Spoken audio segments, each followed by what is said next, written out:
Hey friends, welcome back to Spiritual Crypto. If you're watching this in video, I tried to frame it so you can see my puppy like right over my shoulder. There he is. He looks little. I hope y'all are doing well. Happy 2025. I am sort of neutral now. And for those who don't know, my intention with these Spiritual Crypto recordings is to just kind of like, I've been rethinking this a little bit lately, but my intention continues to be to like kind of treat it like an informal therapy session or something, where I'm just speaking really candidly about like what's going on with me and with seeds and what I see happening like on a meta spiritual level and connections there relating to money and cryptocurrency and seeds specifically. I'm starting to think though, maybe I should be less candid in these. But I don't know. I like it when people do that. I like when people share really openly. So I don't want to shift it in that way. It's just that thing of like I've been really used to having such a tiny audience on here. And at some point, if I just keep consistently posting, the audience is going to grow. And if what I learned, like through TikTok, using TikTok in like 2020 into early 2021 taught me anything, it was just that at that time, I mean, it was easier to grow in TikTok then and stuff, but I've said this before, but I didn't see anyone else on that app posting much about cryptocurrency before I started talking about it there. And so that account grew what for me was super rapidly during that time period. But then I learned like how not valuable that actually was, like through the cryptocurrency downturn and stuff, because I think some of it is short form. Some of it is just like because I was speaking about cryptocurrency, too many people on there thought I was talking about it generally and didn't realize that I was only interested in speaking about it because I want nice people to have more money. And the root of that is sharing about seeds and letting people know that seeds exist as a project that people can use to help us get out of the trap of late stage capitalism. I didn't think I'd talk about this, but whatever. So during that period, there was growth, but then I think it was also that idea of there's like two types of content creators or something, the ones that are sharing information that helps you or something, and then the other ones that entertain you and that you just like want to listen to slash follow or whatever because like you like the person. And I think I was perceived to be the kind of content creator there who was like sharing information, and then it was perceived to no longer be valuable because of like the shitty actions of some corrupt men in the cryptocurrency sector. And YouTube is higher quality for sure, I think. And so it's going to be a different thing as this channel grows on YouTube. I don't know. I just want to share openly like this. And I don't want to, like, I was thinking recently about this idea of work and how it's sort of analogous, right? Like, if you have a job, you receive pay, it's because of something you're offering, right? It's not because they like you or whatever. It's like, unless you're like an entertainer or whatever. And even in that case, you're offering entertainment, you're making them laugh or whatever, you're making them feel a certain way. But in the same way that there's like those sort of two types of content creators or something, I feel like jobs generally, we're shifting away from that. We'll need to shift away from that. We still need certain people, certainly, to do specific jobs. We need doctors, we need various types of professionals. But I don't know, that sort of larger shift I'm seeing that Seeds is a part of, this idea of not having to do something to get money, but rather receiving monetary support that you need and then doing the thing. Like, I think that's going to create a lot more value longer term for everybody involved, like a bigger pie for all. And that's what Seeds is part of. That's what Seeds is working to do. Anyway, so I guess I'm just trying to say that like it kind of sucked to like, I shouldn't say suck because that like nobody talks about this that I've seen, but and there isn't a better word to use to replace it that I'm aware of, like that has the same bite. But when you say that something sucks, it's like denigrating people who suck, like people that like straight women, gay men, anyone who sucks. And uh we need a different word to convey that meaning that isn't disrespectful to those groups of people. It was just kind of a bummer to see that, to realize through the life of the TikTok account that I no longer use, I very rarely post there now, that it just didn't really work. Like it kind of worked. It worked pretty well during the last cryptocurrency market cycle, and TikTok itself changed and got a lot worse too, I think. Whatever. Is this even that interesting? I just started talking about this because I'm starting to realize that the life of this YouTube channel is probably going to play out differently. And I hope that it does. And I hope that because it's long form in part, and hopefully like through sharing openly and stuff in the way that I do here, it's not just going to be connecting with people who, want me to tell them how to make money trading Bitcoin or something, which I'm happy to do when it helps nice people. But there's so much more that I feel that I'm being called to speak about and share about and try to like convey to like help people wake up to some stuff that I think a lot of us sense deep down, but we're not necessarily consciously aware of yet. And the very existence of seeds is like one of those things. In my personal life, um, maybe some of y'all saw that I was robbed recently, and I even posted like a super unflattering video about that if you haven't seen it. The whole experience of like having the funds stolen and then dealing with authorities it was awful, but it felt like it was also trying to show me like this is the worst that the current form of the wounded masculine is expressing. Editing Rachel here. I wanted to quickly say, because I want to be sure to be sensitive to people all around the world who are experiencing atrocities right now. Like, I think the worst expression of the wounded masculine on earth is war. What I mean here is that I think in my own journey or whatever, in this body, in this particular life, the forms of the wounded masculine that I've interacted with so far, I mean, among the worst has been like rape and sexual assault, which has happened to me a bunch of times, as it has to way too many women, and it happens to people of other genders as well. But it feels like at this stage, this expression, somebody trying to hurt me by stealing a huge amount of money from me, and it being a man and it being somebody that I had helped previously through seed, it felt like that's the worst way that energy can get at me now. And I really believe that it happened to teach me specific lessons now about healing, the vibration that brought that to me in the first place. I know who stole the funds. It's someone that Seeds had helped. And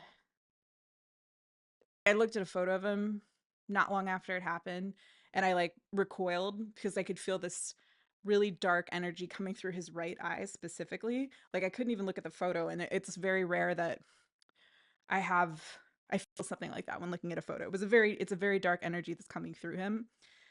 And I think it happened because in that like because I was careful about security and so forth, the person essentially knew about our old community fund and stole from the community fund. And I had mistakenly transferred funds into the old community fund that we shut down years ago, not realizing because of MetaMask user experience flaws that I had done so. And whatever, I think it happened though to, first of all, because those energies couldn't get me any other way. Like they couldn't, I had enough money to live, right? Like so much of that energy seemed to be striking at um, keeping me in a poverty mindset, keeping me in a situation where I was scrambling to get my basic needs met. And I went through that for many years. And so do almost all of us, right? Like, how many people on earth right now, what percentage of people on earth are continually in some form of the poverty mindset, right?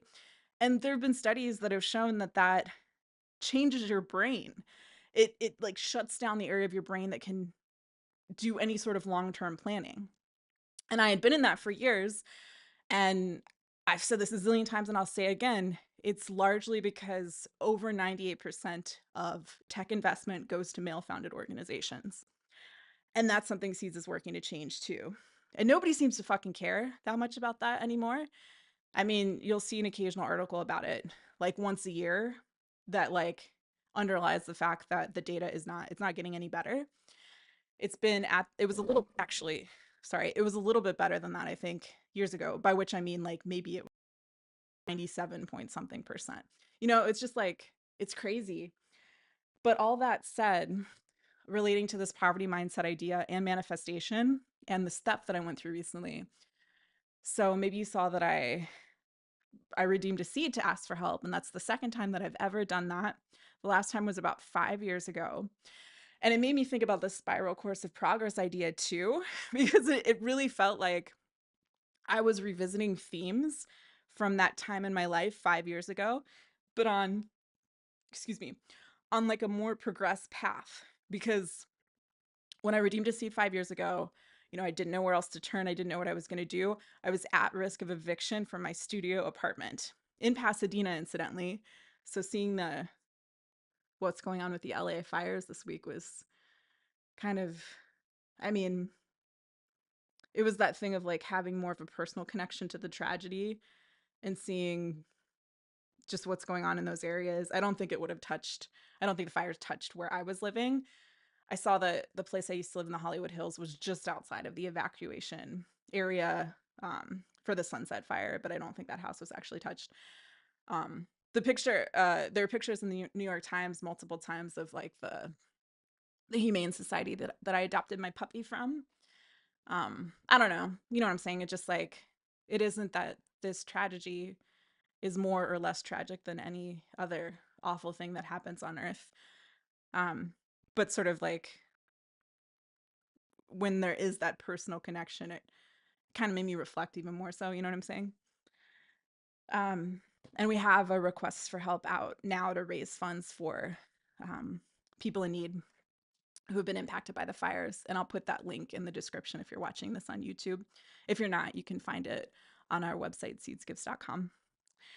And you'll get, as ever, everyone who gives to help will receive Seeds cryptocurrency and thanks. Because the idea is that if and when seeds go up in value, we want to see nice people building wealth because they were kind enough to give. Anyway, in terms of the spiral course of progress, so yeah, back then I was at risk of eviction, didn't know what to do, didn't have anyone to turn to. I don't have like a partner, didn't have a partner then either, who like lived with me and had a salary or anything like that. I didn't have one at all. And so I used seeds, and it hadn't occurred to me to use seeds to ask for help until I was totally backed into a corner. And the reason was just the conditioning, I would say, that often happens to women. I see it in a lot of women. This thing of like, I'd been so conditioned to just think about sort of like giving and making sure seeds was helping others and keeping seeds going, that it hadn't even occurred to me that I should use it to ask for help myself. And that's part of the lesson. It's trying to teach me to ask for help when I need it and to share more transparently when I need help instead of feeling like shame or whatever. Like, and I think this time around, I really moved further along in terms of like integrating that lesson. Cause now I feel like, yeah, I feel much more comfortable asking for help and just being like, this is what's necessary. Like it's, I, I have even, it's like taken me into evaluating how I try to qualify this too. Cause like I was considering, like I bought a pair of shoes, okay, like 2 weeks ago, 3 weeks ago, or something like that. They're Chuck Taylors. They were 50% off. They cost like $40. That's a reasonable purchase. Certainly when the only other pair of shoes I had was like many years old and dirty. And I think there was something specific about shoes though, because I have this memory of my parents not buying me shoes when I was a kid and having tennis shoes that had huge holes in them and like looking down at them while sitting on, it was like a basketball bench. I was like helping to manage the basketball team as a sixth grader, the varsity team. And I mean, they bought me clothes and stuff a lot of times, but I also bought a fair amount of my own clothes. And it just represented neglect, I think. I know it did. I don't think that it did. I know that it did. And something about buying the shoes now was related to that and just kind of like feeling guilty or something. And a lot of what's been going on with the theft and what I've been experiencing and moving through is about, I think, healing these last pieces of what it was like growing up in a narcissistic family structure, basically, and being the scapegoat kid. Um, what am I trying to say with all that? Yeah, but I do feel a lot more able to ask for help with ease. Without, it's still somewhat there, like if I'm feeling like I feel some guilt about buying $40 shoes, in the richest country in the world where there are lots of shoes that are way more expensive than that. But it's healed a lot. And it's like I can just stand in it, and just be like, this is what's needed. This is what I need. There was this, I remember reading, it was something about Michelle Obama when she was first stepping into the role of first lady and stuff. And I think she'd established her office and stuff. And the phrasing in this article as it described like what was going on as she was moving through that process was that she shared a list of things and she was like, it was like, this is what I need to succeed. And I realized that I have I've been so hobbled by this poverty mindset thing, which is mostly about family of origin stuff. Mind you, my family is wealthy as compared to most of the world, my family of origin. So it wasn't that, it wasn't that they didn't have money. Um, but I haven't just stood in this, like, this is what I need to succeed energy. It's been about scrambling, and then a chunk of money would come in and we'd make some progress.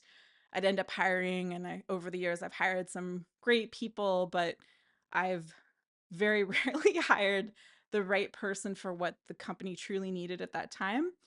And that was because of Sankara and me that I need to clear out through like Vipassana meditation. And I'm hopeful that that's clearing now too, because as long as that's still there, which is also related to the family of origin stuff, of course, I can't connect with the team that we need to get on board to help seeds grow. I found, incidentally, like just recently, I connected on LinkedIn, which I very rarely use, but with the GoFundMe like CTO, because a lot of the functionality that Seeds needs in terms of the products it's not like rocket science. It's not going to require a rocket scientist. Um, I knew a rocket scientist once though, and like it wasn't like that guy was like insanely smart compared to other people. But you know what I'm saying? It's basic functionality for shareability and helping people understand the impact of their gifts and how much they've received in seeds and what the value of seeds are. It's basically it. That needs to be communicated a lot more clearly. And that's not hard for someone who knows what they're doing. That's not hard to build at all. And I can't build it yet. And I've taken courses and worked on developing more as a software engineer myself. And I'm just not quite where it needs to be. And with everything else that's going on, it's that thing of just like, I think I'm more useful in sharing about what Seeds is to try and connect with more like-minded people who are also like waking up to, who know that the old system isn't working, but will be so happy and excited to discover that something like Seeds exists to help us get out of the old system. Um, anyway, what I'm trying to say is that like it seemed like a good indication of something coming in that's better, that I connected with that person there and we chatted a little bit, very little bit, but my thinking is that the energy of that feels better. Like through that, I think we could find people who are the right people to help us get to this next level, in improving the product in a way that it was not for a lack of trying that these product improvements that frankly should have been in place like 3 years ago, if not more, are not in place yet because I made hiring mistakes. But I think it was that thing of like, I just couldn't, until I cleared out more of what's going on inside, I was just going to replicate my family of origin dynamics. You know what I'm saying? So it's like that. Um, and then, okay, so maybe you saw this too, but I got some money. Some money came in after I made my request for help, but it was like it maxed out. It showed me the extent of the goodwill that's been built in the community so far, which tells me that something has to change. I think too many people came in because they wanted to make money in cryptocurrency. And it was disappointing actually to see, but I think I knew. There were some really truly open-hearted, generous gifts that I appreciated so very much. And there were also people that I had personally helped a lot who didn't even respond when I sent them personal emails to ask for help. Um, and I think that means I need to set boundaries with those people. And one of them was my mother. And that's the root of a lot of this. Another one was my aunt, her sister. So I've definitely had thoughts along the lines of like, hell is a special place for, what is the phrase? There's a special place in hell for women who don't help other women. I feel like, is the ninth circle the worst one? The ninth circle has to be when it's your daughter or like a female relative, right? Um, and I knew it. It was just like, this is for the kids who were raised by narcissistic parents. My mom was the enabling parent, but since my dad died and he was the focal point as the obvious malignant narcissist, the rest of the dysfunction in the family and the roles that the other members played have become more apparent to me. And she isn't a covert narcissist, I don't think. I mean, I've wondered that and looked up like the list of descriptors, and that doesn't look like it's what she is, but there's something there that is not just like an enabler. Because if you're presented with all of these problems by your child that you allegedly love, and you do nothing and then you shun the child, that's something that's more like what narcissism is, I think. Um, so I went through a lot of emotions surrounding that, but it was, like, this is like, I hope, the deepest level, the core wounding surrounding that for this lifetime. And I think this is stuff from this lifetime, the money related stuff and shunning about basic needs, I think. Because I mean, in the whatever, like few dozen past lives I've looked at, I don't think I have this particular wounding from those that I'm carrying in. There's like sort of like related types of woundings about scarcity on earth, and certainly about the wounded masculine and all the damage that it does. That's, I think, of all the dozens of lives that I've looked at, that is the thread that I'm meant to understand and why I've been shown those particular lives, because of work that I'm meant to do in this life, where the external energies are changing, and a lot of that I think can be healed and resolved um, in this lifetime. I just thought we'd be further along that process by now, I guess. But I feel like I see the pattern, and I see like why Trump needed to happen to just make things as bad as possible so that the shift comes in more quickly, type of thing. Um, and I mean, I don't think Trump's going to cause a nuclear war. Maybe that would be like the worst case scenario, but excuse me. I made another video talking about this and its connections to the astrology if you're interested, but yeah, I didn't think he would win. And when he did win, I went through the days of grieving that a lot of people went through. And then I started to realize, like, oh, I think the fact that he was elected, that people actually voted for him, I think that's telling us that more people have to wake up. And so he's going to make things worse so that maybe more of them wake up. I don't know. I also don't think that we should have presidents anymore. Why is there a head of state that's one person? It's just of a wounded masculine hierarchical structure that I think we're outgrowing. Um yeah. So I got some funds after making the request for help. I got enough. I asked for enough to last me about 4 months, exactly 4 months actually, based on what I know my budget to be, my expenses to be. And I got about 3 months of funds in, but a chunk of that, about 1 month worth, was because I did a bunch of work to threaten to sue the shitty insurance company that I use, um, which took up so much time and energy. And they still like lowballed the hell. Like that was like 3% or something of the value of what was stolen. Now it's gone up in value. Um, but like I'm in a house. So like in terms of the spiral course of progress, I'm not at risk of eviction. I actually own land now. I have a tiny house that I built in another place. And I mean, it's in Massachusetts, so it would have, I could have like survived the winter there in that off grid house with my little propane heater. But since I was sick and going through this eating disorder recovery and stuff, like just being in a house that had basic utilities was really helpful. And I'm aware that, I mean, going back into that, I think I still need that baseline support, like physically speaking, in order to do well enough to thrive. I mean, I could set up infrastructure there that makes it possible to do that off grid.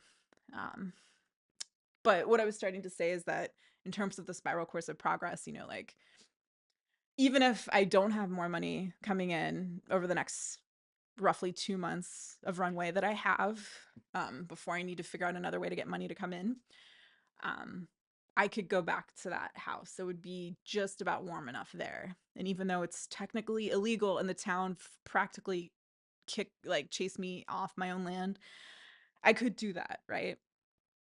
Um, I recently like refinanced my car to get a better rate, and I've slept in my car for weeks before. I could do that, and now I actually, at first I was leasing the car, and now I'm like making payments on it. I'm buying the car. So I made that shift. So it's just like that also, I mean, I've done it before, I could do it, but it just makes it harder to fucking, you know, like if you just have what you need around you, then you can start being creative. Like you can start, ideas can come in that are about something other than how you're going to survive for the next day and planning the logistics and whatever. And that's what the psychology of poverty thing is about. And it's like we're partially out of it if, you know, you're living in a developed country and you have a place to live and it has running water and plumbing and electricity and stuff. Like that takes care of a lot of the stuff that people for millennia didn't reliably have and had to do a lot of work to maintain. But we still have fucking rent, which is crazy. To pay a subscription to live inside a house is insane. And now that's another like spiral course of progress, like piece of evidence, I feel like, because I had the worst fucking most corporate ass evil landlords 5 years ago when I redeemed the seed to ask for help, the ones that threatened to evict me, and that we actually went to court and stuff and I fought it. And effectively I won because I didn't have to pay them. Um, and it didn't go on my credit report or anything like that. Like it was a huge pain in the ass and it took months and months, but ultimately it worked out for me and I'm grateful that that ended up working out. Um, there was other stuff going on. I guess COVID was happening and they also delivered the eviction notice in an illegal way. So there was that. But the request for help that I made at that time brought in enough money to cover that rent like in 24 hours. And it really was humbling and made me grateful. And that experience this time, seeing that like money came in and I was, like I said, especially for the truly like open-hearted, sincere gifts, I was so grateful. Paul, if you listen to this, thank you so much for, like, I know that that was so generous of you. And then, but it's like that's juxtaposed with realizing other people that I needed to set boundaries around and that I'd put a lot of effort into helping them. Um, I really went out of my way with one person I'm thinking of, and to have them just like not even respond when I asked. And I know that they read, like the seeds data shows that they opened the email, they knew about what was going on.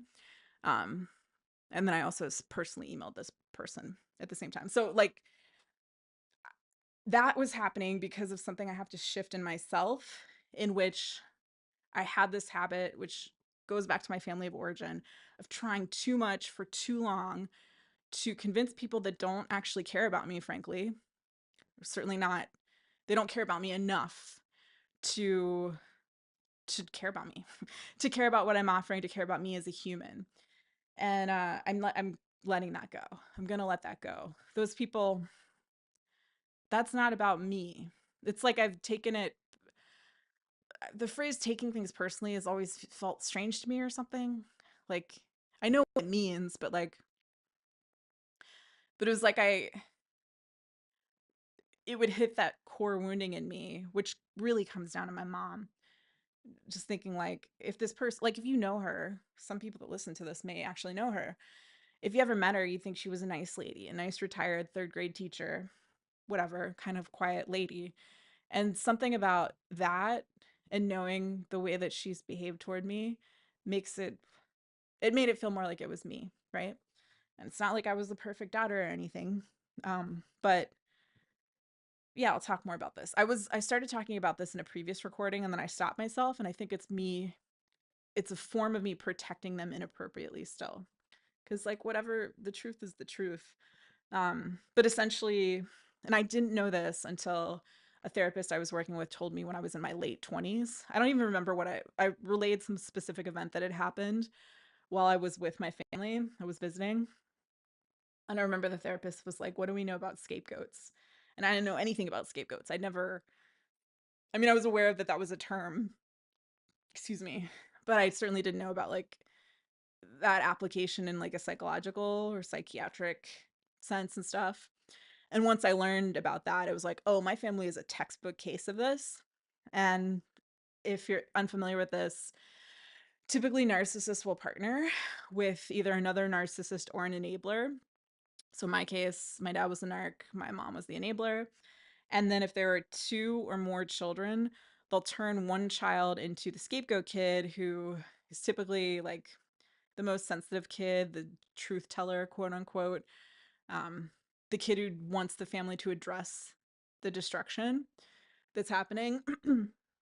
And then they'll turn another kid into the quote unquote golden child, who is an extension of the narcissist ego. And they'll frame it so that that child can do no wrong. And then the scapegoat is like the dumping ground for all the dysfunction that the family doesn't want to deal with. And a lot of scapegoats end up with substance abuse issues, like I did. I had problems with alcohol for many years. Now I've been sober for 6.5 years, thanks to Vipassana. And the golden child typically cannot function as an adult in the world unless the world is like supporting that child in the way that his parents did, which, like, if you're a white straight guy in the States, maybe sometimes you run into that. But they still have to do, like, they have to function. And so it continues to be, like, my family continues to be a textbook case, apparently, because to my knowledge, I haven't had contact with him in years, but my 38-year-old brother, the golden child, has been living with my mom for many years now without a job. And I think she just like cooks for him and he like lives at the house and who knows what he does. And he had a he hit a family while drunk driving um years ago now, 13 years ago, something like that. And had a whole thing of like he I don't think he was actually in jail, but he definitely had to go to like a court mandated recovery place. He had years of like probation and stuff. When he hit the family, he's so lucky he didn't kill anybody, but it was a mother and three little kids. And I think he knocked out the mother's teeth on one side or something, and he broke a child's wrist. And he tried to run when the cops came too. He was blackout drunk. And that was when that happened, it really started to show like everything that I'd felt internally and sensed, but had been like gaslit about. Um, it was just, it was so stark because then it became a thing where like, I remember one time I was being interviewed on a TV station in Chicago, and my brother at the same time had like a test to be an insurance agent. And they were like so hyping him up about this and congratulations and all that stuff, even though I'd heard my dad talking shit about insurance agents very soon before this happened. He was so gossipy. He was like the bitchiest, most gossipy person. Like the fact that that's supposed to be like a female stereotype is so weird because I've known so many men who are so like will talk shit and not say stuff to your face. I was reminded of it recently actually because my aunt is fake as fuck. Editing Rachel here again. I wanted to clarify here that and I woke up this morning and I thought I shouldn't post this podcast because I'm saying so many negative things about my experience with my family. But I realized I had another recent recording in which I also didn't post it. And I think it was a similar thing. So I think it's important that I post these thoughts for other folks who were raised in narcissistic family dynamics and were the scapegoat kid. Because I think an important part of our healing process is to uh, be able to, like, the reason I wasn't posting it is because I was thinking, like, oh, I can't say this, like, this isn't nice to them. It's another form of more subtly dismissing my own experience because of the possibility that maybe it would make them look bad or make them consider what they've done or something. You know what I'm saying? So it's important to heal that. That's what this experience, I think, a big part of what this has been about for me, like going through this theft and like realizing that my family, realizing once and for all and knowing for sure that they won't help me not in a real way, not in a sincere, generous way. So with this, yeah, my dad was a gossip. I have known a lot of men who were super gossipy. I hope this doesn't sound too flippant, but every time I watch The Sopranos, and I've watched all of The Sopranos a bunch of times, I'm always struck by how gossipy they are. But here I segue into talking about my aunt. What I didn't state is that I did find it jarring when interacting with her because it's been so long since my aunt is a woman. She's not male, although she has a ton of masculine energy. She's in a hyper masculinized career path because she's a retired general. She actually wrote a book on military history, and I started reading it, and the first sentence is defining what the American military is. And it defines what the military does as organized violence to forward a nation's interest, something like that. And I couldn't continue reading the book. And that's what her career has been devoted to. And I know the military protects us in certain ways, but man, that's a whole other conversation. Anyway, I just felt like I should interject here to say that, of course, people of all genders are sometimes inauthentic. And I was angry and still have some anger toward my aunt, and found it strange and jarring to be reminded of how inauthentic and insincere her communication is a lot of times, in part because I'm never around that anymore. And now I'm worrying that I'm qualifying this too much. I'm scapegoating myself a little bit, I think. I'm still carrying the impact of that dynamic in the family, and that's what I'm trying to heal. I don't know what I'm trying to say, just that I thought the segue was confusing. People of all genders do this. It was most jarring with my aunt, I think, in part because she was so flattering in other ways, but also because I haven't been around people that talk shit or say one thing and then totally do the opposite thing in a really long time, and I kind of forget that it exists as a thing. But my dad was worse. And she was a diplomat or something adjacent. So I kind of get like how that would be part of your job, but like it really showed itself how in she she saw that I needed help and didn't help me. I would have helped her if she were in my situation.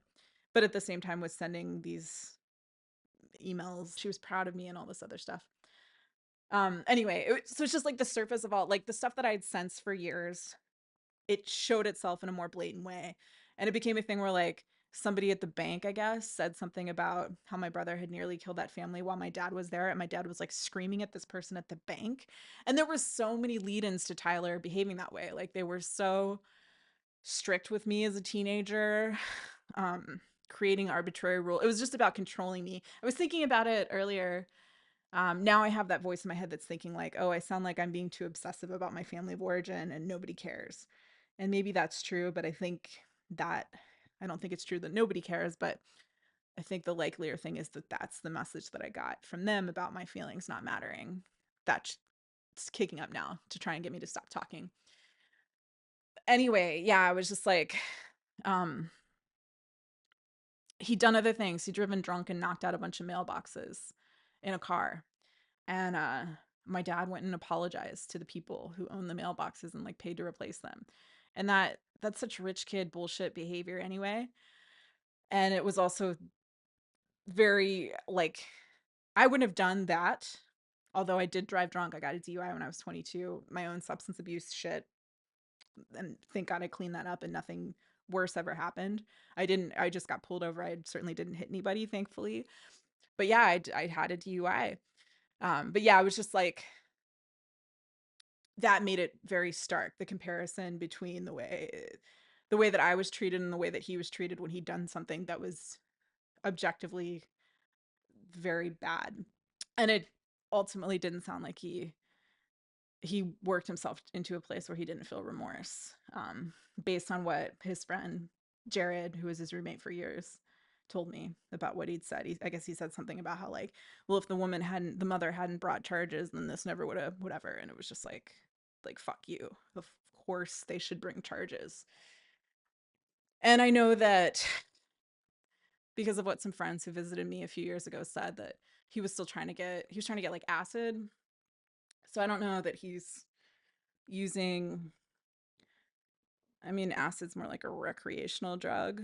Um, but I don't think his sobriety is, it doesn't sound like that's something he's trying to maintain.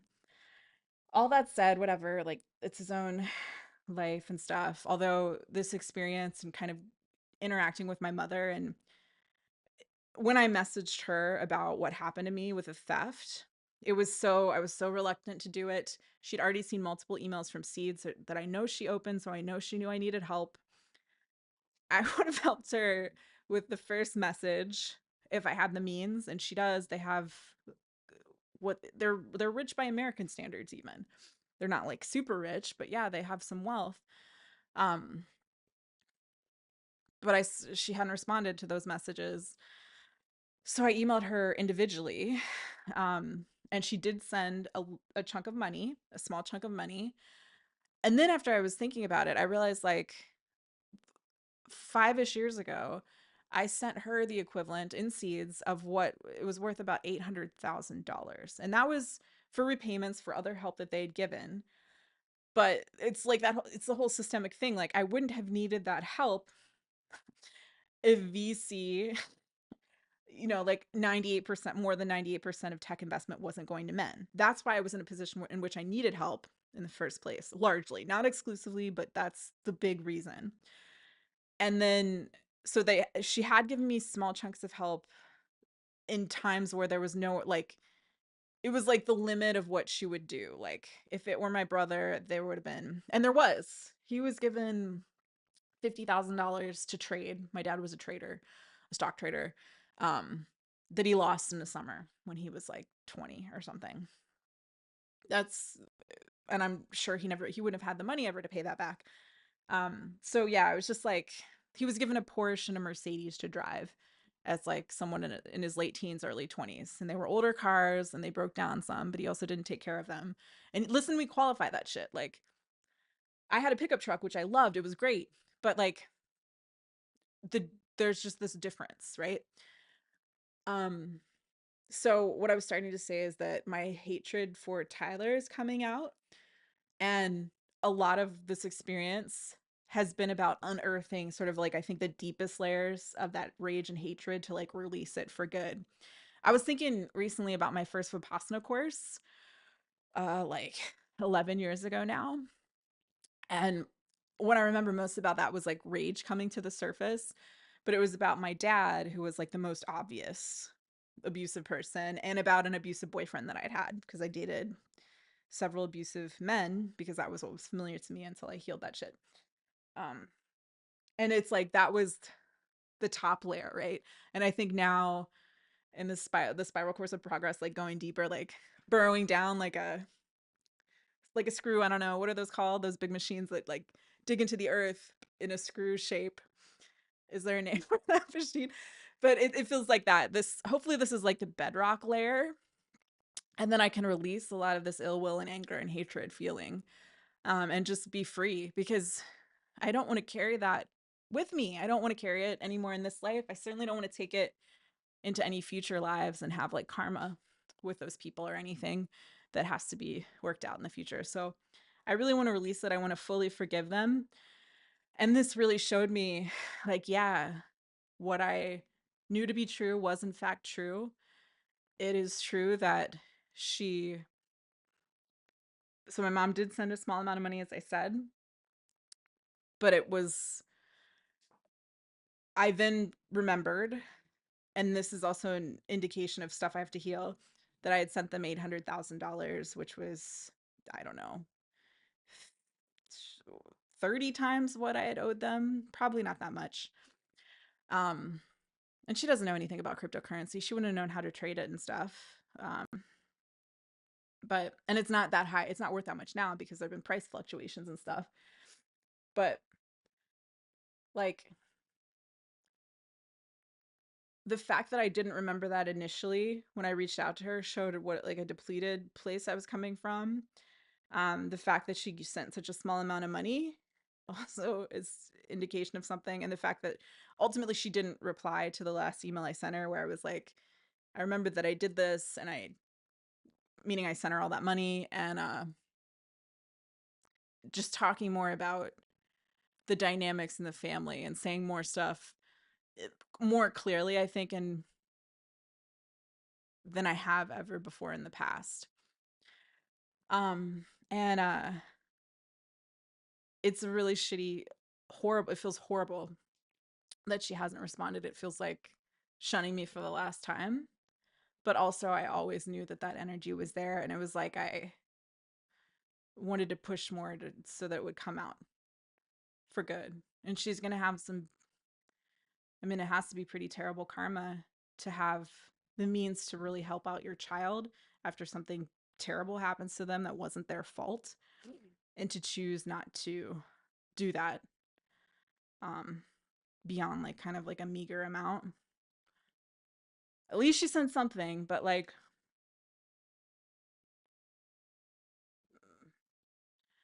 yeah. So I've been working on my screenplay more lately. But the thing about poverty mindset too is that it gets in the way of creativity.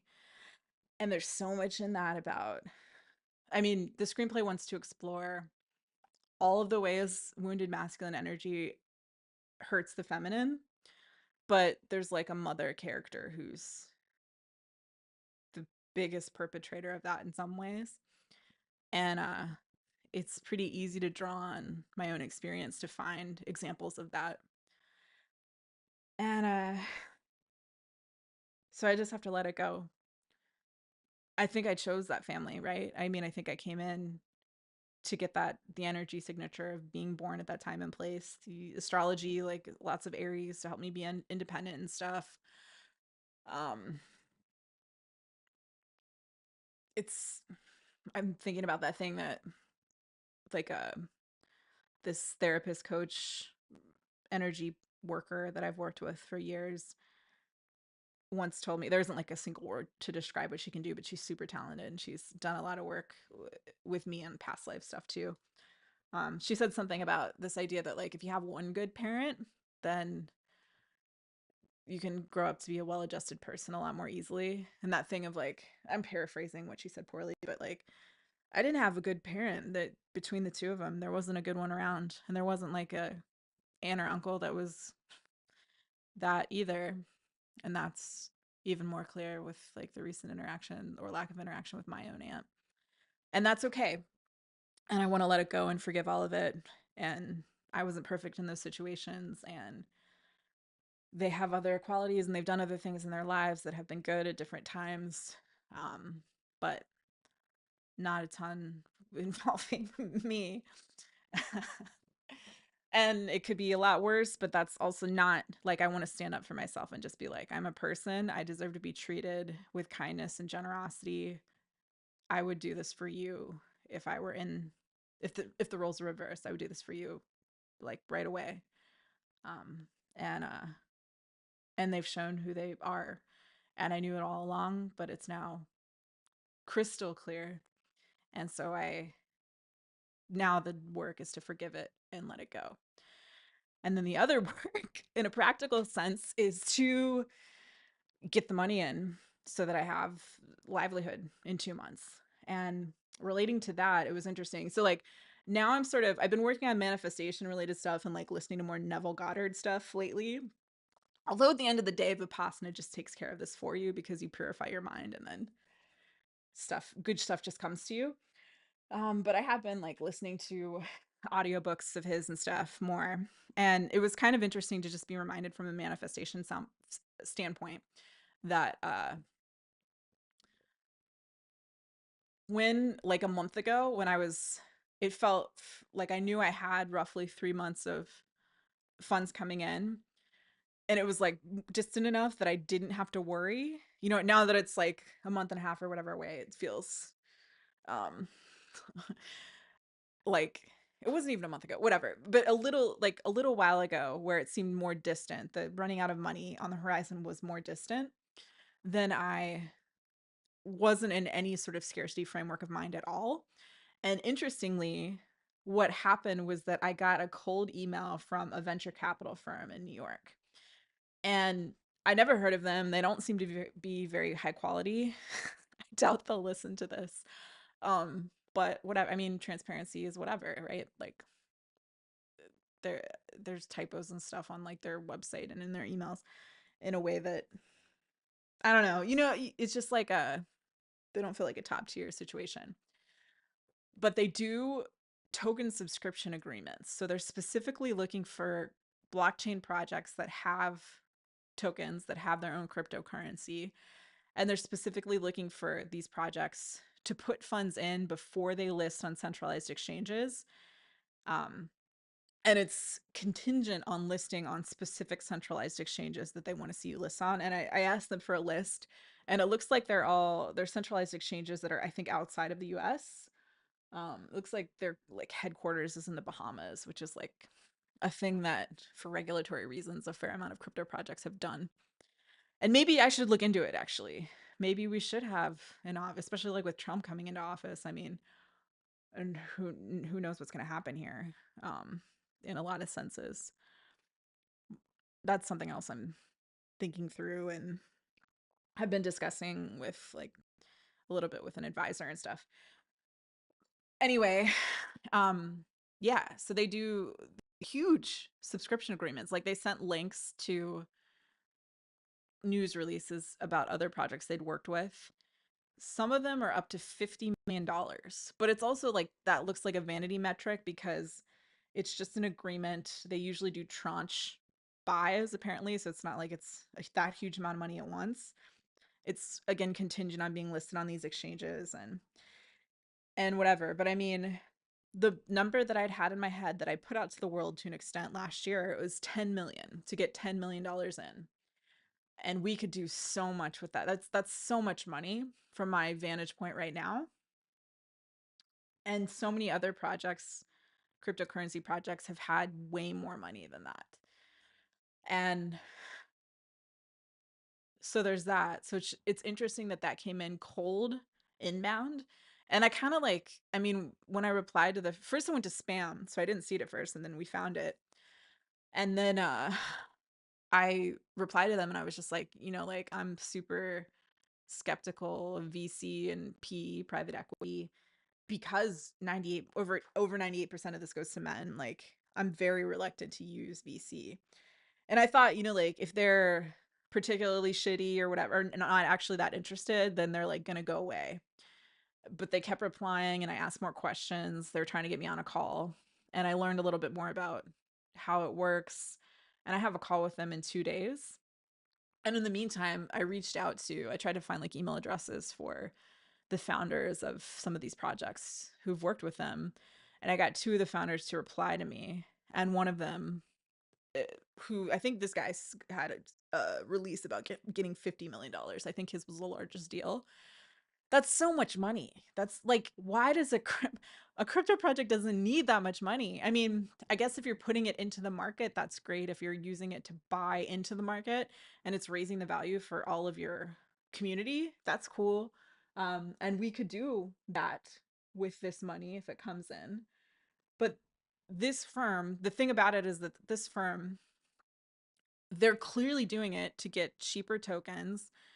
They're assuming, as I've talked about a bunch, like in our How to Build Abundance in Cryptocurrency course, that when a token launches on an exchange, that there's going to be a price spike, because there almost always is. And then they're going to be dumping tokens. And one of the founders who got back to me, you know, told me that that was what had happened. I asked if he recommended working with them, and he said that he did if it helps you meet your objectives, and that the funds that came in allowed them to complete some product stuff they needed to complete to get a big contract. Like somebody was paying them a contract for something product related. And then he also said that they dumped a lot of the tokens, which really hurt the price.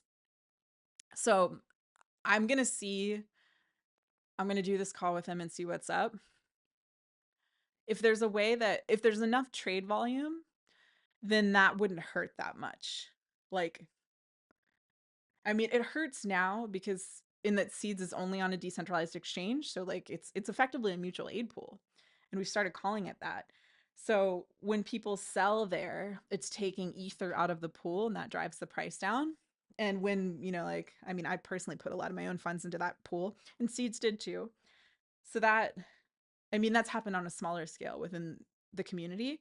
But, like the Seeds community is certainly, there are more nice people in the Seeds community than in any other cryptocurrency community that I'm aware of, because their motivating factors are different. So but we're also still tiny. And that's the thing. If we got in a chunk of money, then we could start doing other marketing initiatives and stuff just to raise awareness about seeds, which would be really helpful. Just to get these product developments done and then to start marketing. Like, I want to keep doing stuff like this. I want to keep sharing my own thoughts candidly and like talking about the project from my perspective as a founder and somebody who's like, whatever, thinking about spirituality and thinking about how I think we're going to see these macro shifts that amount to like events like the fall of late stage capitalism. I think that is going to happen in our lifetimes, maybe sooner than we think. And I think seeds is going to play a part in transitioning us through it and helping us thrive on the other side. I want to keep sharing about that in forums like this.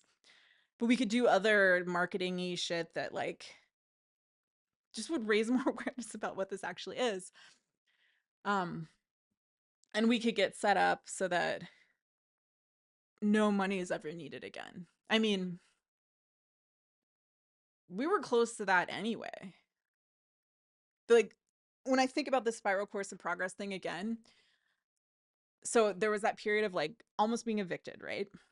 I was broke. I didn't know what I was going to do. I made the seeds request for help.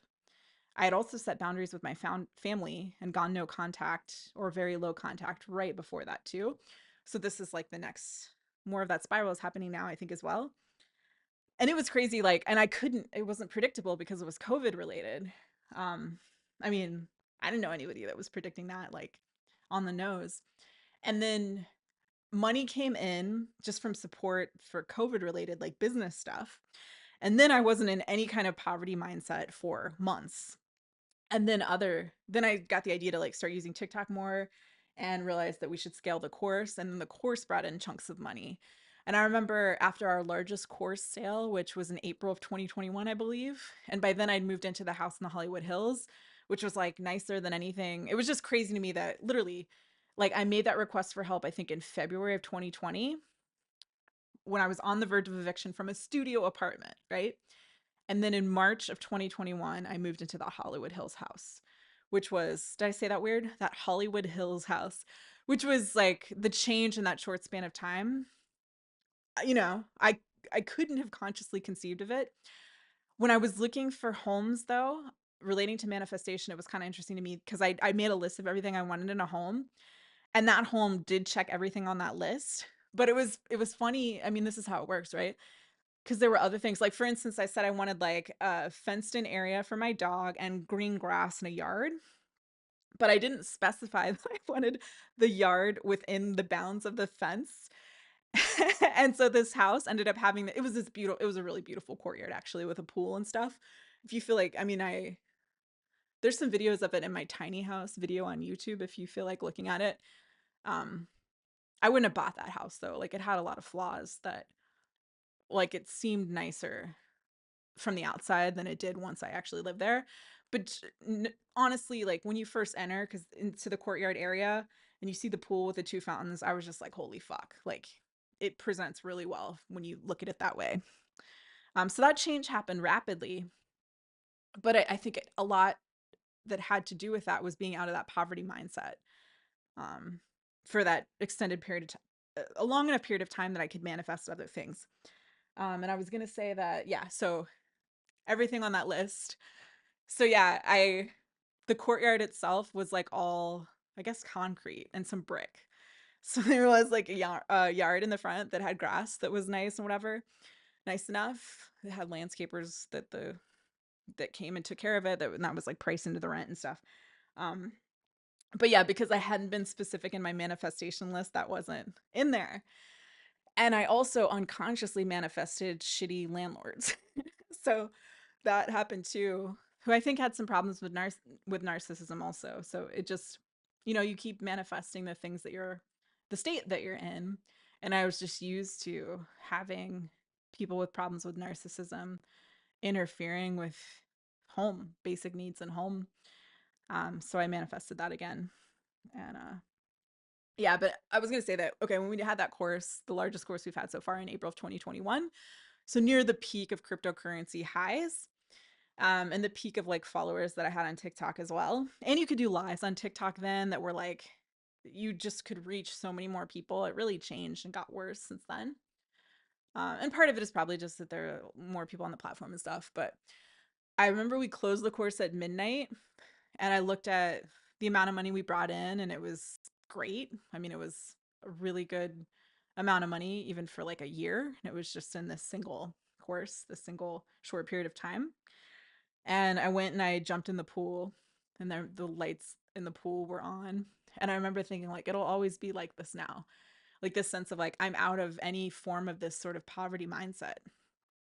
And I wasn't, because I still had these things that had to come out that I think I'm being shown now and really taught how to release because of the theft that happened a few months ago.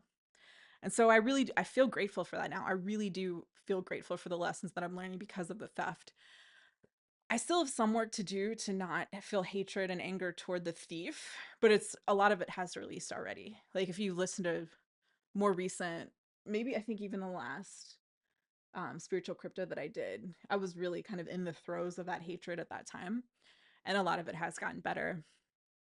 And so that's the gift. Forgiveness is the what I want to be doing quickly all the time, and just releasing things and not carrying anything with me. And I also want to forgive myself for the times when I need to do that, when I need to forgive myself as well. Um yeah, so it would be cool. What I'd hoped to manifest had been like Oprah. Oprah has like an investment fund. Somebody like that who's has a lot of feminine and who else is like this? Who has a lot of feminine energy, who wants to make the world better. I can't think of anyone else who is that. And I mean, someone like Oprah has the ear of so many people, you know? So it'd be great. I'm going to work on manifesting like a cold email from Oprah's firm. That would be great. Be a lot better than this firm. Somebody that's not going to try to fuck over our project by selling all our tokens, where I have to think like, okay, this is only worth it if they can't fuck us, kind of thing. And I can't guarantee that, because we need trade volume basically. Like, if there's enough trade volume, then somebody could sell a lot of tokens at the same time and it wouldn't impact the price so much. But if there isn't, and we're a small project, so it wouldn't be guaranteed that there would be a ton of trade volume, we'd have to come up with some kind of clever marketing initiative, I guess, toward that end. Um, yeah. So I'm just very wary of working with this firm unless there's sort of like an airtight way to make sure that we won't be harmed. And I want to be manifesting people that are excited about seeds, who want to help seeds. And yeah, so let me put that out to the universe. I hope that Oprah contacts us. I hope that for a long time now, though. And then we could be like an Oprah's favorite thing. And, you know, I feel like that's been watered down over the years. It doesn't seem as quality as it used to. But yeah. So we'll see. It's kind of weird being on this precipice where, I mean, the stopgap, I think we'll be doing our course for the year. And it may be the last year that I do the course live. It just feels like we've brought in some really nice people over the years through the course, but it's also brought in too many people that are just about making money. And I think it kind of confuses the message of seeds a little bit. And it's just something we had to do primarily. I mean, I like sharing it though. I like trading. Trading is fun. I know how to be profitable. I've been profitable for many years trading, but it wasn't, it was a solution that I found to bring in money to sustain seeds because of misogyny and venture capital. It wasn't something that I did that was like, you know, at the forefront of the seeds mission or something. And it sort of confused things in a way that hasn't been good for seeds. And so I think it may be time to step away from it. I mean, I can do this new version live, and then we can have a recorded version that we still make available to people. Um, but yeah, that feels right. And so yeah, it's just this weird thing of, you know, I have 2 months of runway or whatever, and I don't think I can find more funding through the seeds community. I think it's tapped out. It needs to grow. I need to be finding more people to be a part, to interact with seeds right now. Um, so it's like, we'll see what happens over the next 2 months. There's some other one or two other things I have going on in my. I made a video about this. If, the video I made about the theft, if you want to watch it, I also talk about like 6 or 7 other, oh my god, exhausting battles I'm having with corporations that I had to do on my own. That's lightened up a little bit, but there is the one with Gemini in particular. I just got an email today about like the pre-hearing date for like the arbitration. Finally, it's been 9 months and then 4 years before that. Um, so hopefully there'll be some resolution for that soon that results in a fair award for the shitty way Gemini behaved, the illegal way Gemini behaved. And that would help. That would help a lot. So we'll see. Just keep moving forward and keep meditating and keep working on forgiveness and trusting that I'll align with things that are for the highest good when I do that, for me personally and for seeds and for everybody else too. Yeah. All right. Well, thank you for listening. I appreciate you very much. If you'd like to help someone in need through seeds, you can do so at seedsgives.com. If you're watching on YouTube, I'll put the link in the description too, and you'll receive Seeds cryptocurrency and thanks. Okay. I appreciate you. Take care. I'll talk to you later. Bye.